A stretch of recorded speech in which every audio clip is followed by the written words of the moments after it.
So today we continue with our Kitzur class. Today's class number 13, and we start as usual from Sefer Chaim, lesson a day. And today we're going to learn Sefer Chaim, and big topic is Lashon Hara, laws of derogatory speech, and today's topic, self-incrimination.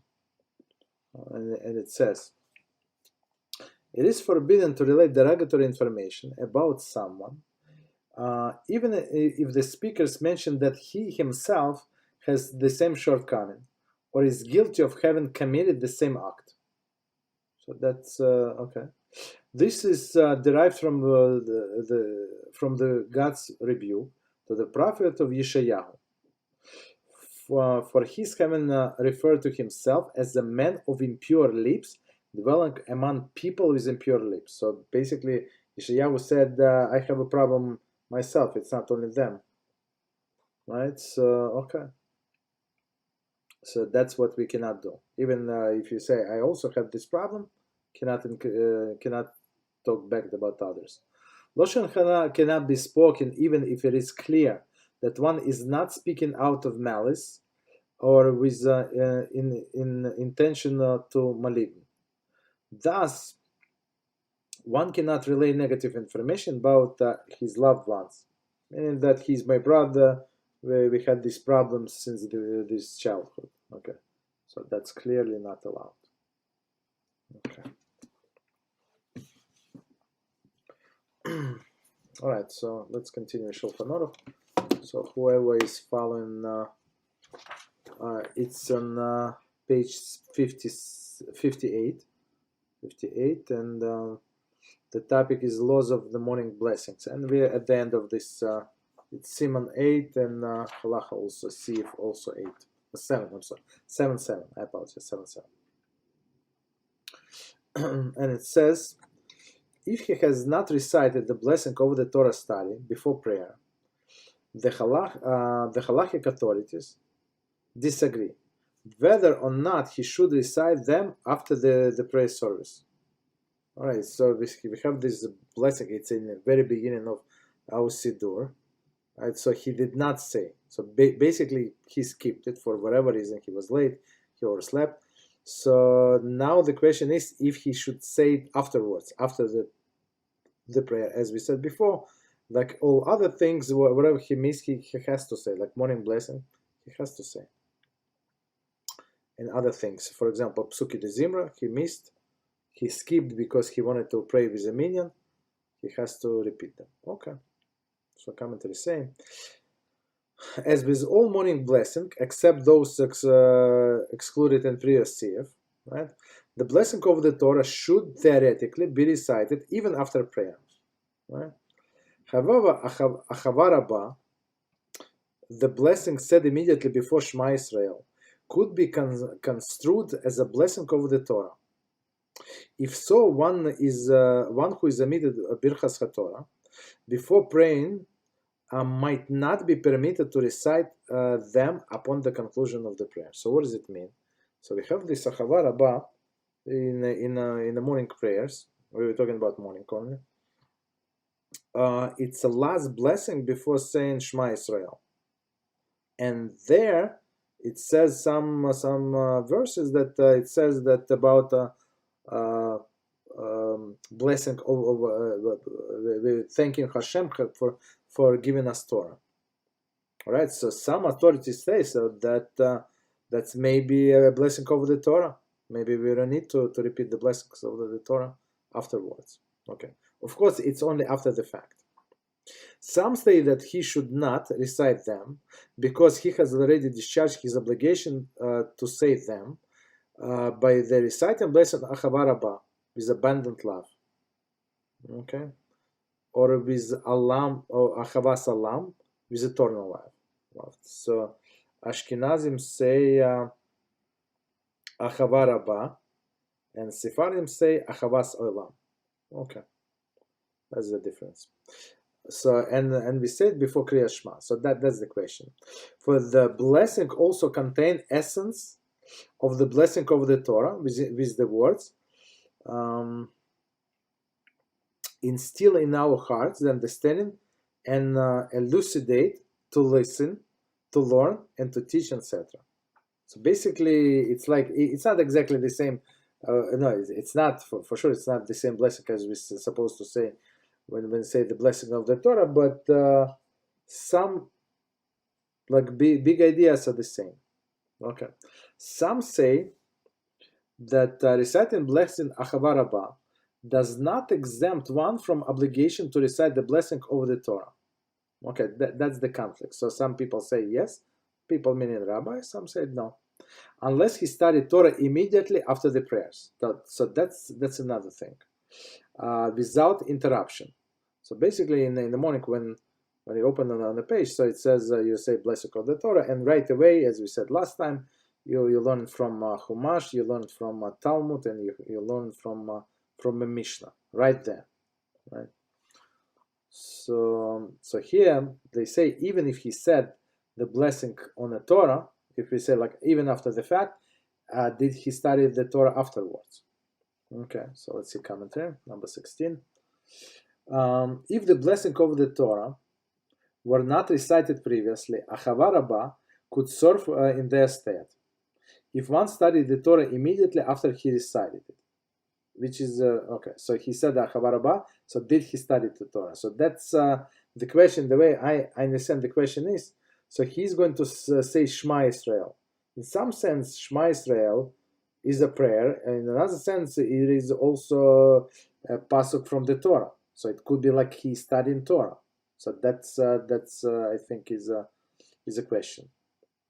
It says in Shulchan Aruch 47:8 suggests that even the Shema, which is normally recited immediately after Achava Rabbah, would possibly satisfy the immediate need for the Torah study following the blessing, and therefore allows Achava Rabbah to serve the blessing over the Torah study. So according to this poskim, so as we said before, so they count this Shema Israel as a part of the Torah study.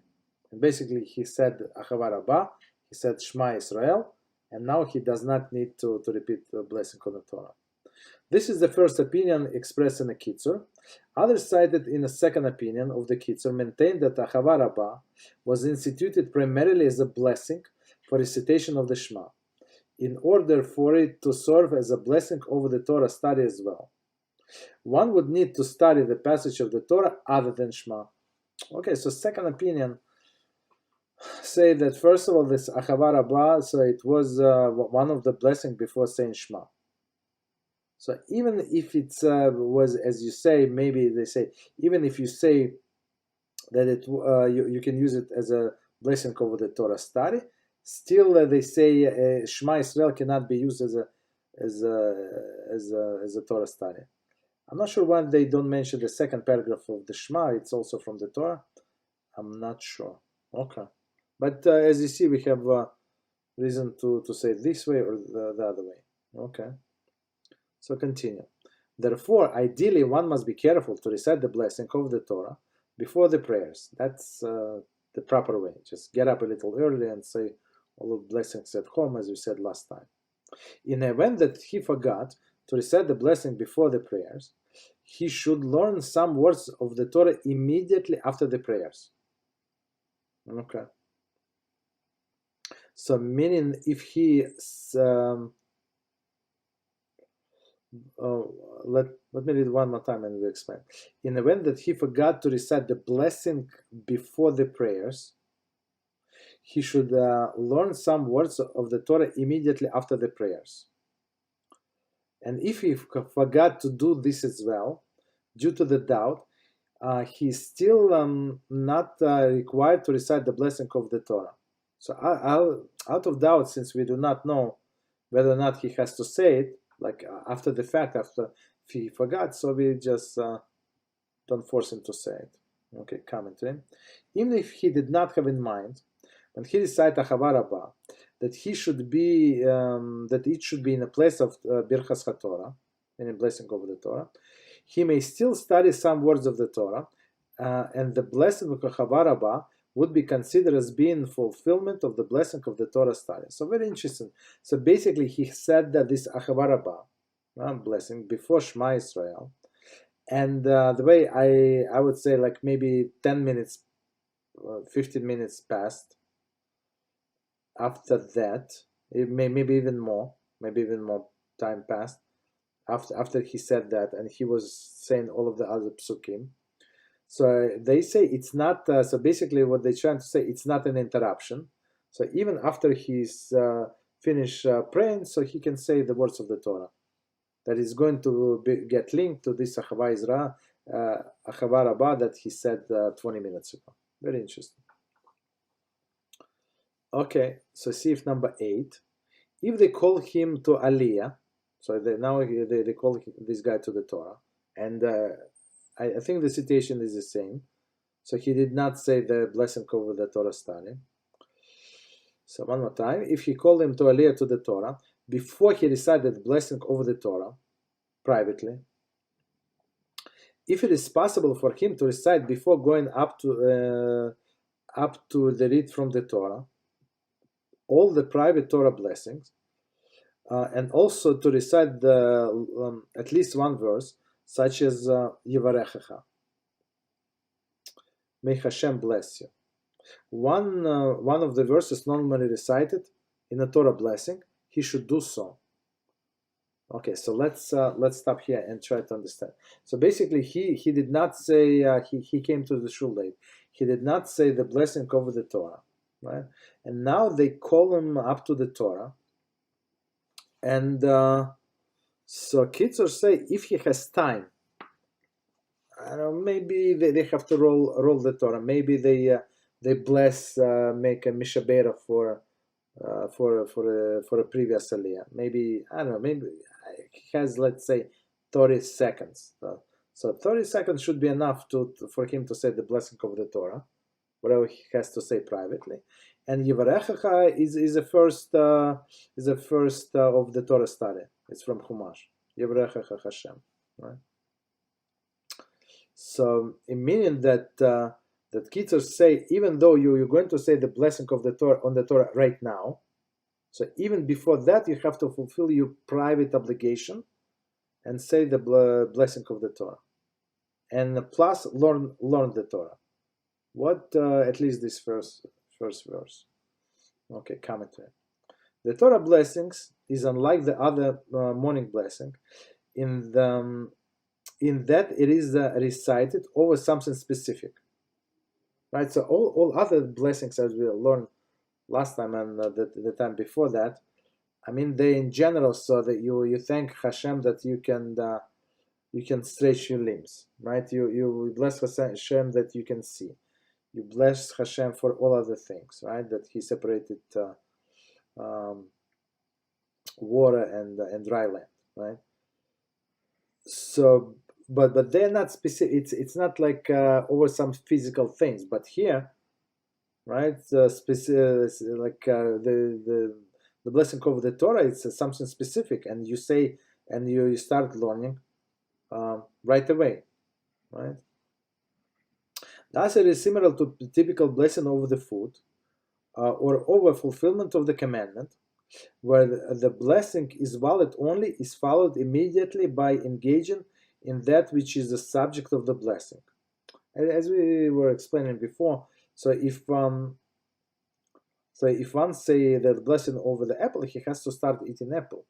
So that's why it has to be prepared.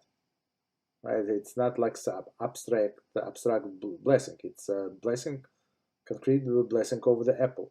So same with the Torah. So they put them in that same category. So after you say the blessing of the Torah, you have to fulfill some of it, right? For this reason, it is customary to recite passages from Torah, such as Yivarechecha. So it's from Chumash. After reciting the Torah blessing. Okay. So continue. Any questions, please stop me anytime. Okay, so they say basically if he has time, that's what he must do. He has to say all of these blessings over the Torah while he's walking, and plus at least one verse from the Torah as Yivarechecha. Okay. And after that, he should ascend to read the Torah and recite the public blessings.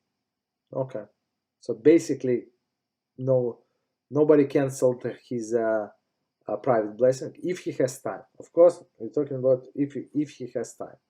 So commentary is saying, since the blessing recited before reading of the Torah in public is the same as a one blessing for the Torah study said privately, one may think that he should not make the private blessing, and thus he would avoid repeating the blessing in a public reading. So, which makes sense. Like, if person is not studying this halacha, so he said, why would I say this blessing right now, right before I go to the bima, right? And then I'm going to repeat them again. What is the point? I'm going to say exactly the same blessing. So our sage said, no, it's not exactly the same, right? However, the words are the same, but the two separate functions. However, the Kitzur asserts otherwise, explaining that this is because the sages instituted two distinct circumstances for Birchas HaTorah, one for the individual study, and the second for the public reading from the Torah. So two separate things, one for individual and one for public Torah study. So for example, on we're talking about Monday and Thursday, so only 3 people get called up. So the person cannot count that maybe he's going to be called up if he's not a Kohen, for example. All right. Although identical textually, these are viewed as two distinct blessings, and therefore recited the blessing in public is not considered repetition, even though the same blessing was recited, but in a moment later or earlier, in a moment. So one more time, he said exactly the same two things, but they have different functions. Okay, continue. But if it is possible for him, but if it is impossible for him to do this, there is no time for him to say the blessing without causing delay. He should go up to the Torah as is without having the private private blessings. So there is a rule. So we cannot, general rule, we cannot make the public wait. So okay, so he didn't have time, so he just goes straight to the reading of the Torah. And since he will have recited the blessing Asher Bachar Banu, who chosen us, upon the reading from the Torah in public, he does not repeat that blessing afterwards. Okay, rather he should say only the blessing Asher Kiddushonu, meaning after he, like when he would say in private after the prayers, who has sanctified us, and continue with the blessing Harevna, sweeten us please, until the conclusion of the words La'amo Israel, to his nation Israel, and then he should say Yivarechecha. Okay, that's if he did not have time to say it before he was called up. Commentary. Although he has already read from the Torah after reciting Asher Bachar Banu, since he recited another blessing over the Torah, Asher Kiddushonu, he must recite another Torah passage. So that's the law. Okay. So we finished that Siman and we started new one, and the title is Activities in which one is forbidden to engage from the daybreak until after praying Shacharis. And page 61, it contains 6 sifim. Okay, sif number 1. From the first light of dawn, which is a light that radiates from the sun, rising in the east at the daybreak, and since the beginning of the time of the Shacharis prayer, for if one did not pray then, his prayer is valid, as mentioned below in the beginning of Siman 19. So let's try to understand what it says. So it says, first of all, let's say what is daybreak, and it says the term Amud HaShachar, literally pillar of the morning, refers to this light. Halachically, Amud HaShachar is the beginning of the day. So for us, if you check the calendar, this application My Zmanim, so it says dawn. So basically dawn. So since the dawn, the time of the dawn, you can start praying. Okay. So okay. So one more time. So the Kitzur Shulchan, so from this time, from the time and dawn, it's not the preferable time, but you can start praying. For one did not pray then, the prayer is valid, did pray then, as mentioned below in Siman 18 commentary. In a present situation, one may pray Shacharis from the daybreak. This the optimal time is Recite Shacharis Shmona Esrei, however, is later in the sunrise. So the best time to start Shmona Esrei, as we just said, at sunrise. So, but from the time of daybreak, he can actually start praying. So that's actually like before the Shmona Esrei, you have a lot of things to say. You have to say all of the morning blessing. You have to say Karbonus. You have to say Psuki de Zimra. You have to say Shema. So I mean, you have enough time, like until the sunrise. And then it's preferable way. So if you say Shmona Esrei even before that, it is acceptable after the fact. But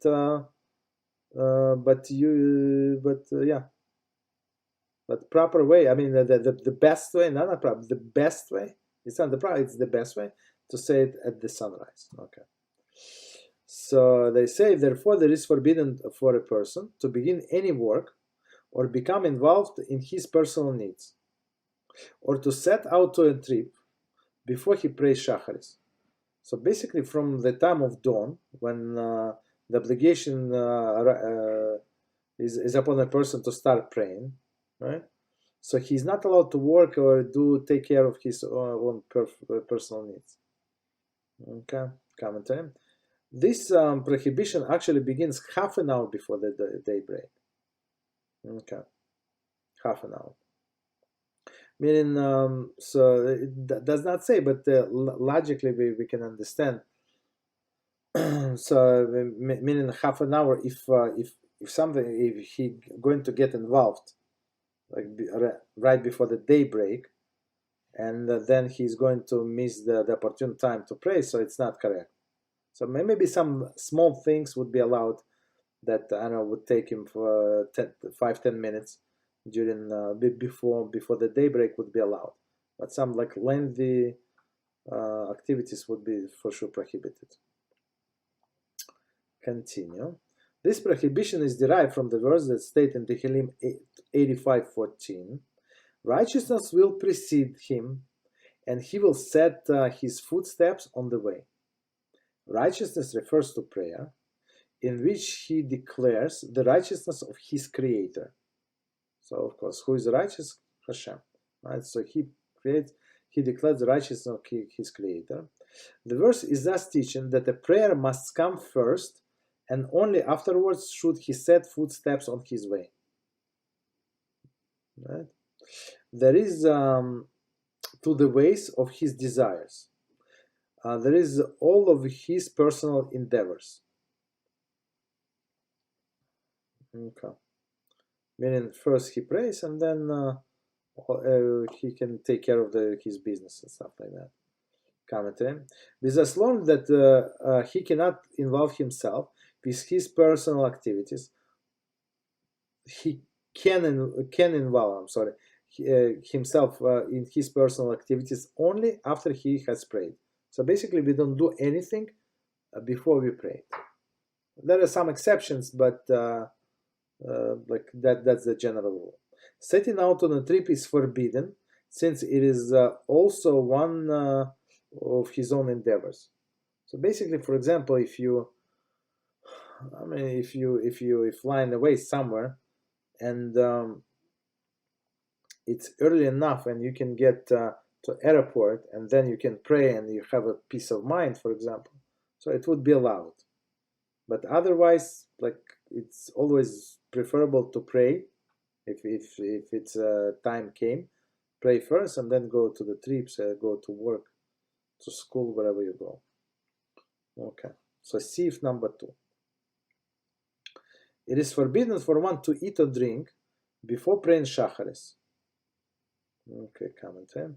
The Mishnah Brura writes that one may not eat or drink anything more than the volume of the Beitza.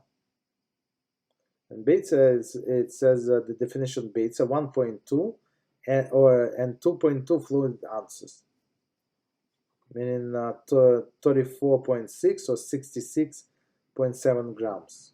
Okay. Beginning 1/2 an hour before daybreak. And even less than this is forbidden after the daybreak. So let's go by more lenient opinion, so which is 2.2 ounces. So it's not, it's not a lot. So, but we're talking about bread. So one more time, it is forbidden for one to eat or drink before the praying Shacharis. Okay. As it says in Vayikra 19:26, you shall not eat upon the blood. This verse means this verse is expounded to mean you shall not eat before you pray regarding your blood. There is your physical well-being. Right?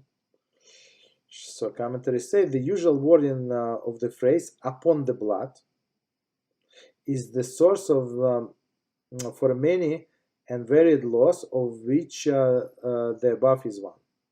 Okay, let's say check the Talmud Brochos 10a, 10b, and Sanhedrin 63a. Okay, so basically, before don't eat or drink before you pray about your blood, about your well-being.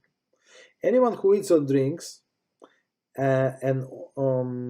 anyone who eats or drinks and only afterwards prays, regarding him the sages applied the verse that states Melachim 14:9, and me you have cast behind your body, Gavecha. So it's not good. It's not good to go against Hashem and eat and drink. Okay. Of course, we're going to say later on there are exceptions. Of course, I'm sure you saw people that ate and drank before Shacharis. Okay. Do not read the final word of the verse is Gavecha, meaning your body, but rather as the verse states Gaye Echa, meaning your arrogance. Wow. So commentaries say, according to this interpretation, the words Acharei is understood as a simple meaning as after. Thus, the verse refers to the one who prays after he has shown arrogance by indulging his body. So basically, we see that eat and drink before prayers, it's not a good thing. Okay. So me personally, I try never ever eat or drink before prayers. The Holy One, blessed is He, says regarding the one who eats before prayers, after this one has shown arrogance by attending his own appetites, only then does he show his allegiance to Hashem and accepted upon him the kingship of heaven. That's what how like you see some, like in some places in Shabbos morning people have like the whole breakfast in a shul. Even to drink coffee or tea with sugar and milk is forbidden. Commentary: in the additional sugar and milk is considered an extra indulgence, which states that the coffee without sugar and milk is permitted. So if person, in other words, if person needs to drink coffee because of the caffeine, because he cannot wake up or he cannot concentrate, so in this case, I would say it's for the sake of the mitzvah, for the sake of the prayer. So in this case, they allow him to drink. But adding sugar and milk to the coffee, it's a little too much, right? It's even in some people, some rabbis say yes, but we try not to follow that lenient opinion. an older weak person who does not have the strength to wait to eat until the time when the congregation has finished prayer and leaves the synagogue, especially on Shabbos and Yom Tov, when the prayers are very lengthy, it is better to permit him to pray Shacharis at his ease in his house before eating. And after praying, he can then recite Kiddush and eat something. Okay, so it's very interesting. We're going to explain what's going on. So basically, so let's finish and we explain. Afterwards, he should go to the synagogue and follow along the congregation while they pray Shacharis. And he should then recite Musaf, prayer together with them. So what's going on here? So it's an elderly person, and he cannot fast. Basically, for him, he's very weak, and it's too difficult for him. And as we know, on Shabbos and Yom Tov, they start prayers much later. So in some shuls they say 8:45, 9. In some shuls 9:15, but meaning very late for this person, right? And he's hungry. So basically, Kitzur suggests that he prays at home by himself, make kiddush, right? Eat whatever he needs to eat, and then go to shul. So basically, he already prayed by himself, and now he joins the whole congregation, and he's just there to listen, right? And he can answer Kaddish, and he can answer Kiddusha, and do many things that he would not be able to do without congregation. So the Kitzur said that's a preferable way. Commentary.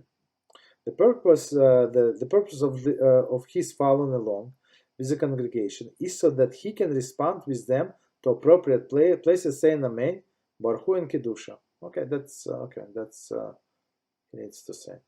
And then plus, so after he ate, so I just continue. So he can add, he can pray Musaf, the additional prayer on Shabbos and Yom Tov with congregation. Okay, so it's better for him to do this way instead of eating before the prayers. So, and if we're talking about this about weak person, so needless to say about healthy person, it is better. And continue. It is better to do this and not to have drink coffee with sugar or the like, without for accepting upon himself the yoke of kingship, kingship of heaven through prayer. Okay, so it's better for him to do that, to pray very early in his home, than to drink coffee with sugar. Commentary. If person is too weak to pray at all without eating, it is certainly permitted for him to eat, as is considered eating for the health reasons, which is not an expression of the arrogance. So, right, as we said, so eating or drinking or coffee or other beverages, so it would be in some cases expression of arrogance. But here, this guy is he's shaking if he's not going to eat whatever he's going to eat, so he cannot function basically. So this law was not written about him.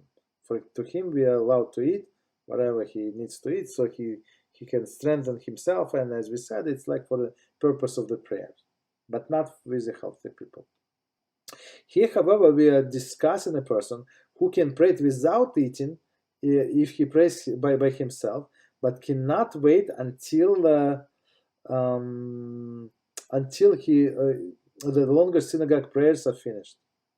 The Kitzur write that in this case it is better for him to pray at home rather than eat before praying. So here two different cases. So to summarize, if he cannot pray without eating at all, he's too weak, he's sick.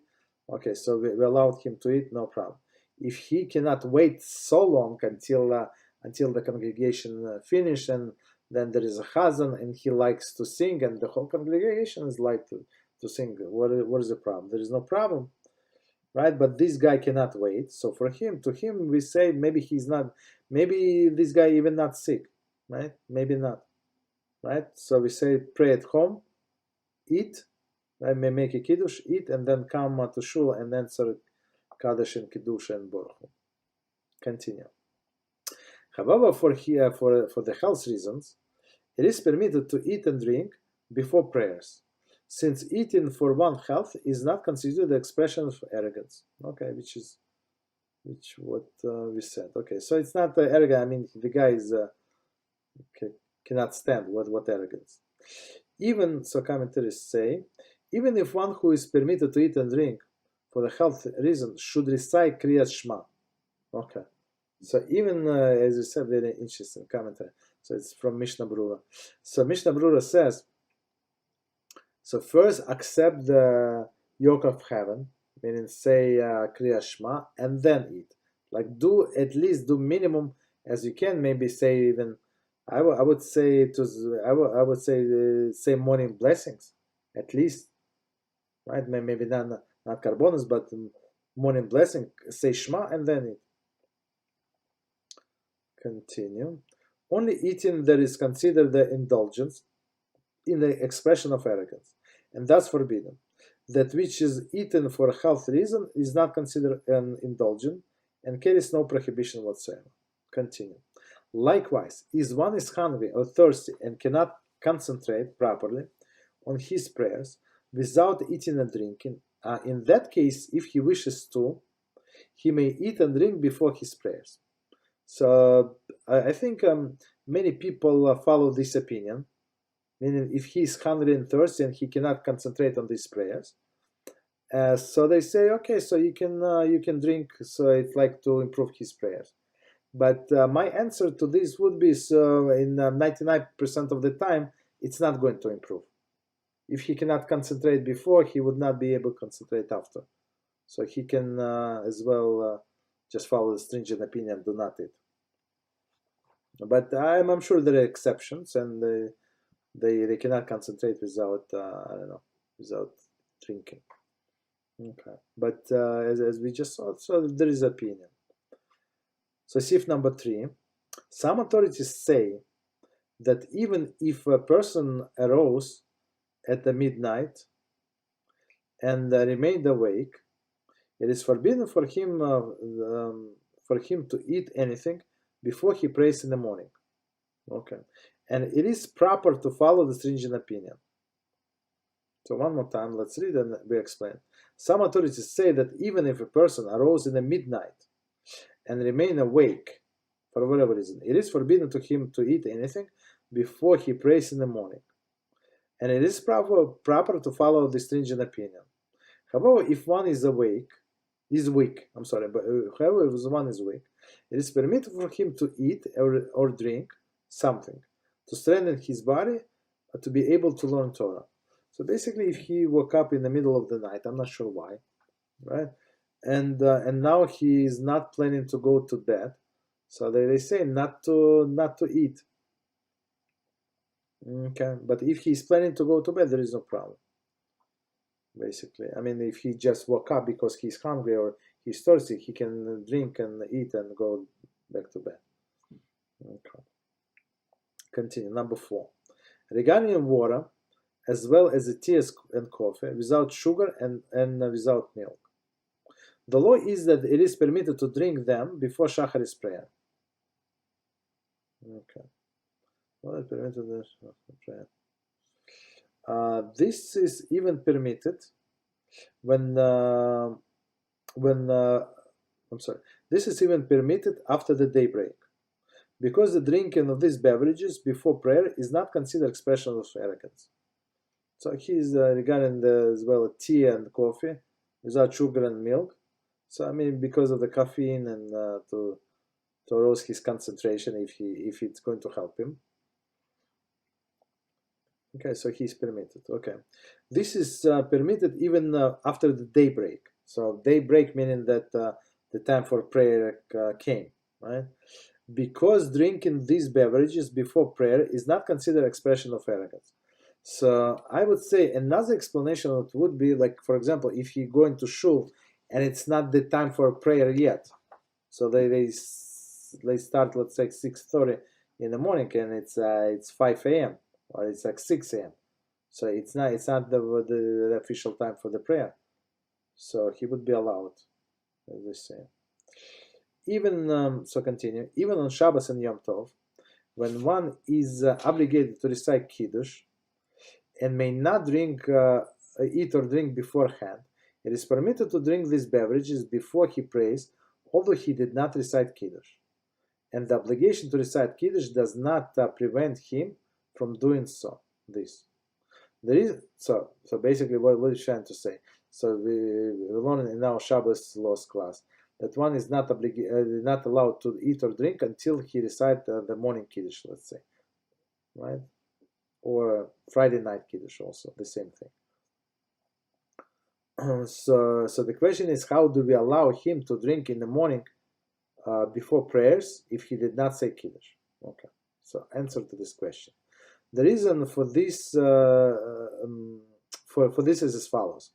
Since before the reciting of the prayers, the time of the obligation to recite Kiddush has not yet arrived, because Kiddush can be recited only in a place where the meal is eaten, meaning immediately preceding the Shabbos on Yom Tov meal.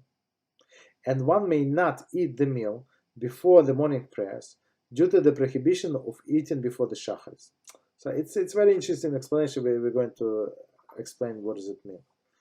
So basically, on one hand, he's not allowed to eat or drink. Let's say drink. Forget about it. So he's not allowed to drink before or eat before the Kiddush.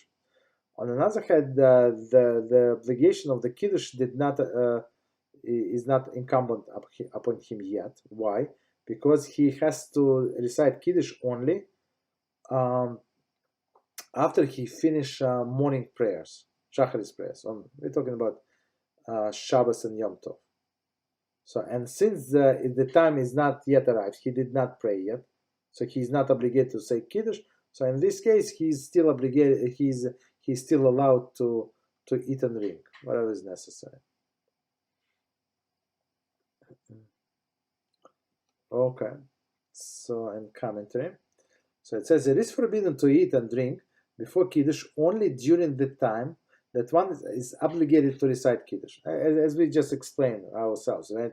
So that the obligation to recite Kiddush did not arrive yet. Why? Because he did not pray yet.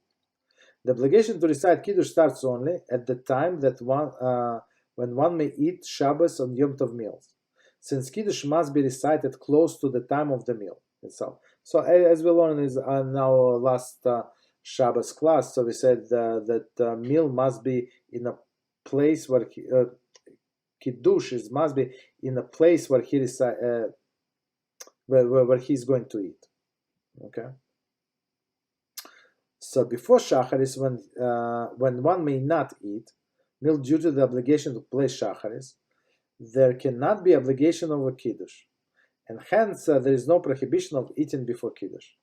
Okay, so there are two separate prohibitions. One prohibition before eating before praying, and second prohibition eating before reciting Kiddush. Okay, that's how we say it. Okay, according to Mishnah Brura, one is permitted for health reason to eat before Shacharis if is required to recite Kiddush. So if, as we said before, if this weak person he needs to eat before his prayers, right? So in his house, right, he's allowed to eat. So basically, what we tell him, even though it's not time for Kiddush yet because you did not pray, but a thing is, since because of the health reason, you must eat. So first recite Kiddush anyway, eat, and then you can recite the prayers. So as we said, with this person, it's not the signs of arrogance because of his health condition. Okay, next key, CF number 5. Before Shacharis, it is forbidden to come up to the door of another. There is to go out of one's way to greet him and to say Shalom Aleichem. Even to say good morning is forbidden. as it states in Yeshayahu 2:22, decease from honor of a man who has breath in his nostrils, for which for with what he is respected. So let's do from the beginning and see what's going on here. So I said before the Shacharis. So forget about Shabbos. We're talking about any day Shacharis. Before Shacharis, it is forbidden to come up to another's door and to go out of his way. So commentaries say even the parent. So if what they're trying to say, if this person is on your way, right, you cannot avoid him. So of course that's what you do. But I don't go out of your way to greet him and to say Shalom Aleichem. So commentaries say includes even going over someone in a shul to greet him. So not only in a house or to go to your neighbor. No, even in a shul, it's forbidden to greet him and say Shalom Aleichem before he prays. Even to say to him good morning is forbidden. Commentary. The use of the word Shalom in greeting is a more severe prohibition, because Shalom is one of the names of Hashem, and it's improper to mention his name to honor another person before honoring Hashem himself with a prayer. Which makes sense, right? Of course, it's not, they don't need my permission, but Shalom is one of the names of Hashem, so you cannot greet somebody else before Hashem. So, but if you say all of the morning blessings at home, and you said all the carbonus and some other things, so you may be lenient, but otherwise no. As the verse states in Yeshayahu, right, decease from honor of the man who has breath in his nostrils, for with what he is respected. This means to say, with what justification do you show a man respect? And you greet him before praying, and you thereby put his honor before Hashem's honor. So let's read the commentary and explain.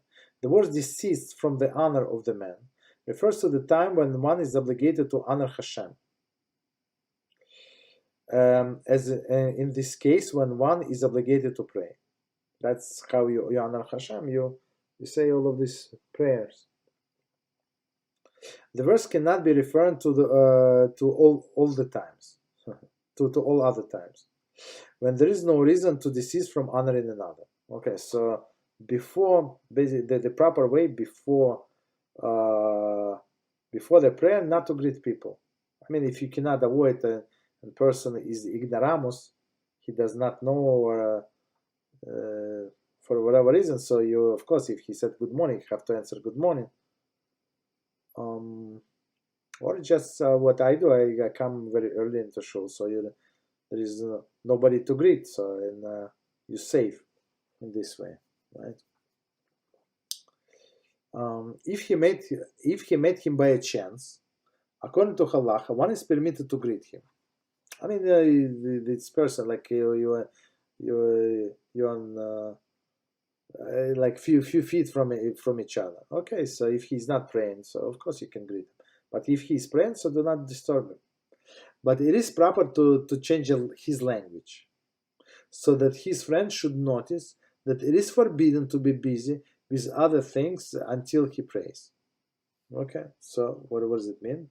They say, for example, he should say good morning and not Shalom Aleichem. So the proper Jewish greeting is Shalom Aleichem.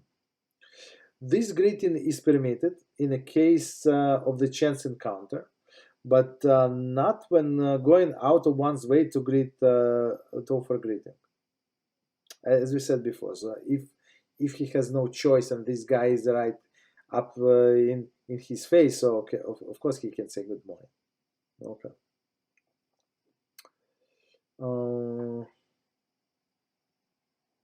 So it says change the language so that his friend should notice that it is forbidden to be busy with any other things until he prays. So commentary.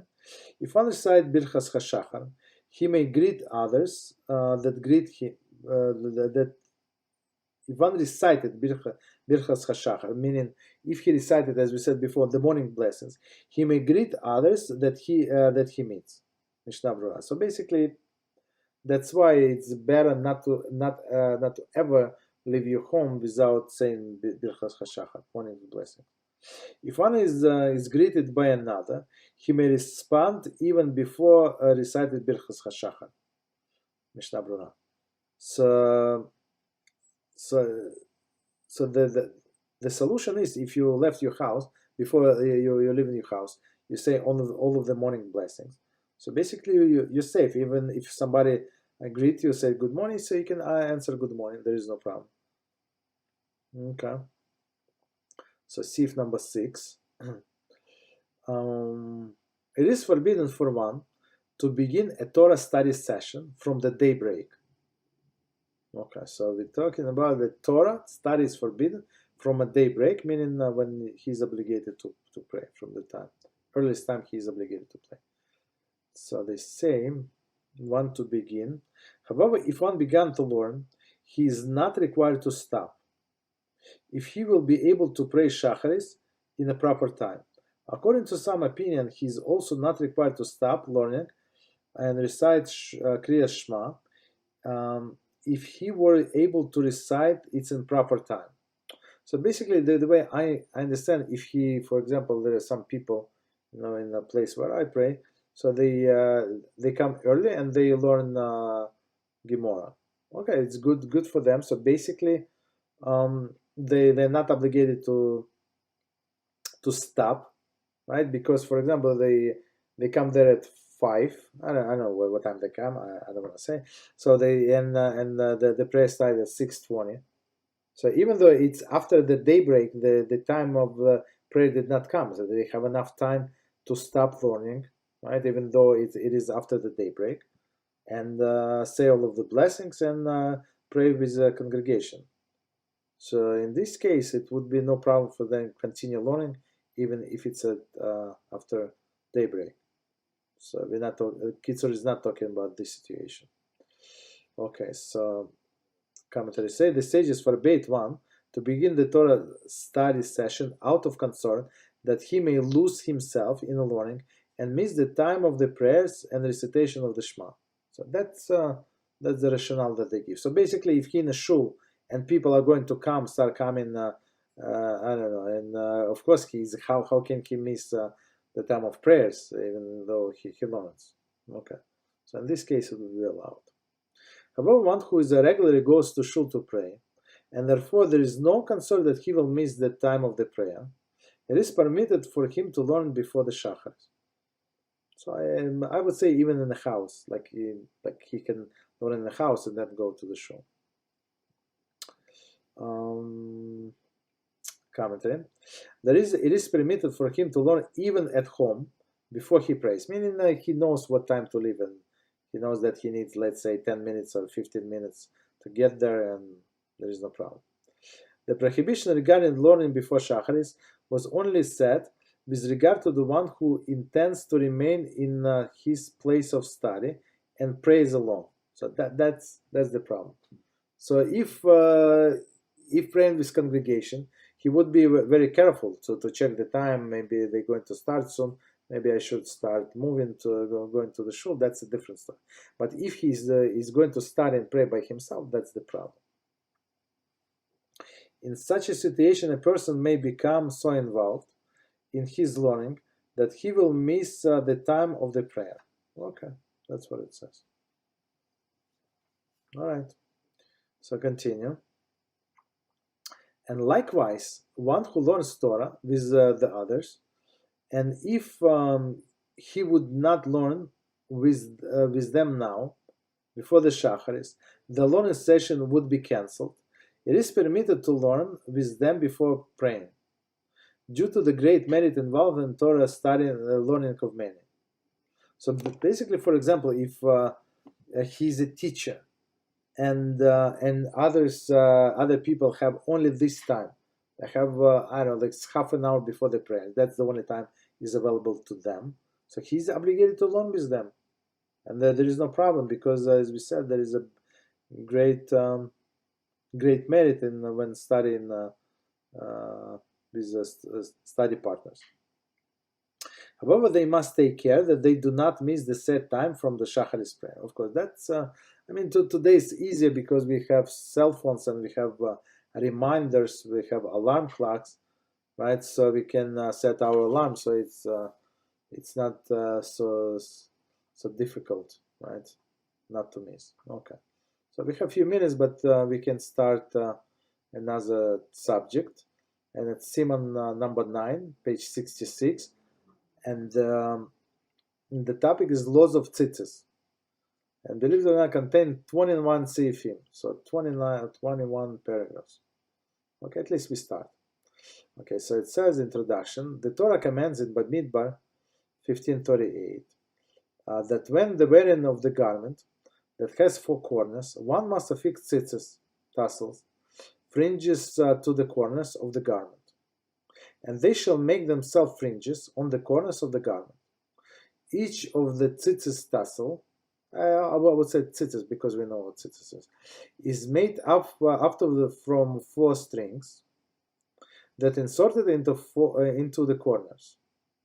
Right, 4 strings into the 4 corners of the garment, and then knotted and twisted in a specific manner to form braided tassels. Okay, you know what? I think we can stop here and continue with the subject because it's as we say, it's a huge subject. It's just very interesting. Next time. So, any questions on this topic or any other topic, please.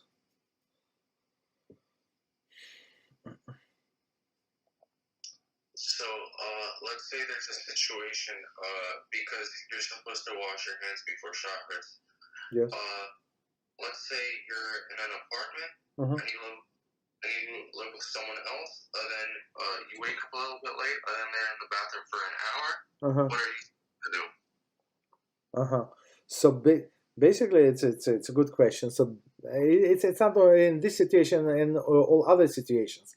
For example, I'll give you a different situation. Like when you're outside, you're somewhere in a park, right? And there is or somewhere in a forest, like upstate, wherever you are, and there is no water, and you need to pray mincha, right? That's time came. So basically, they say you can wipe your hands. We didn't get to it, but you can wipe your hands on. Actually, we did on anything that it can clean, right? So, for example, on a piece of rock, if you have a napkin, wipe on a napkin, right? You can even wipe on a soil, on a wood. So because they have potential to clean, so that would be enough. Got it. And also, so I know it says you're not allowed to eat after midnight. But let's say after midnight you study for 3 hours, and then you eat, but you go back to sleep. Is that allowed? Yeah. That's allowed. So I apologize. Okay. So let's see. Maybe we did not explain well. So basically, they say that there is an opinion. It's very strict opinion. So after he get up, like after the midnight, and he's going to stay awake until the morning, right? So they say don't eat. But basically, if you're planning to go to sleep, or you need to eat because, as you said, you need to study Torah, of course, there is no prohibition to it whatsoever. There is no prohibition. Got it. That's all. Thank you. Okay. I have one question. Please. Before Shacharis in the morning, can you drink a cup of water? Because I heard you're not supposed to eat or drink, so let's clarify. Okay. So what we said, so we started with the first CF, that you should not eat or drink anything. So he was like very categorical. No food, no drink. And then we explained because of the signs of arrogance. But if, for example, he cannot say the words because he has like a dry throat, so of course he's allowed to drink water, right? Maybe not some like maybe soda or stuff like that, because it's already indulgence. But water, they say no problem. Coffee, some Kitzur say without sugar and milk. Some say maybe sugar, milk, it's a little too much. But if, for example, if he cannot drink at all, so he needs coffee because of the caffeine, right? And he cannot drink for whatever reason, he cannot drink without milk. So they would allow him to add some milk, a little milk, but without sugar. So basically, so when a person is hungry and he's thirsty, so he feels humble, right? When people start acting acting out, when they drink too much, right? When they eat too much, right? That's when they become arrogant. But when person is hungry and thirsty, he's very humble. So before Hashem, you want to be very humble. So me personally, I never drink or eat unless it is before the fast. That's the only exception. But even though it is not forbidden, but you would see in the shul people drink like in a Shabbos, not at this time, but before the Corona, they would do the whole breakfast there. So which is very not proper. Hello, yeah. Yes. This is a question. I am talking about like plain water. Yeah, I'm yes, talking yeah. about like usually I drink plain water in the morning. Yeah. So Later after praying, I can drink coffee, whatever, yes, but yeah. just 1 cup of plain water. Okay. So it's also prohibited. No, they say if you need it. No, they say if you need it for your prayers, there is no problem. But if you don't need it, for example, I do not need to drink. I can drink no problem after I finish prayer. But if you need to drink because you are you're very thirsty, and you cannot properly talk because you have a dry throat, so you're allowed to drink. You understand? So if you need to drink this water, you can. If you don't need, don't drink. That's I guess the answer.